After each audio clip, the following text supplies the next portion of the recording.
บริษัทวิก้าออโตเมชัน 2000 จำกัดก่อตั้งขึ้นอย่างเป็นทางการตั้งแต่ปี พ.ศ. 2543 ในฐานะซัพพลายเออร์เรามุ่งมั่นคัดสรรผลิตภัณฑ์คุณภาพสำหรับงานอุตสาหกรรมด้วยทีมงานและผู้บริหารมืออาชีพโดยเริ่มจากสินค้าอิเล็กทรอนิกส์และเซมิคอนดักเตอร์จนทุกวันนี้วิก้าและบริษัทในเครือได้ขยายฐานลูกค้าไปถึงอุตสาหกรรมเครื่องจักรกลอาหารตลาด OEM หรือผู้ผลิตเครื่องจักรและเทคโนโลยีประหยัดพลังงานในสินค้าอุตสาหกรรม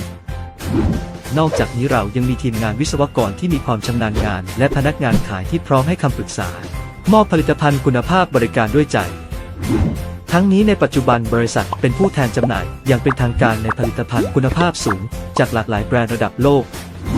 และทางเราบริษัทวิก้าออโตเมชัน 2000 จำกัดได้มีสำนักงานใหญ่ที่ปทุมธานีและสาขาอีกทั้งหมด 6 แห่งทั่วประเทศไทยได้แก่สาขาสมุทรสาครโคราชปราจีนบุรีอมตะนครบ่อวินและสุราษฎร์ธานีเพื่อดูแลลูกค้าของเราทุกๆท่านได้อย่างทั่วถึง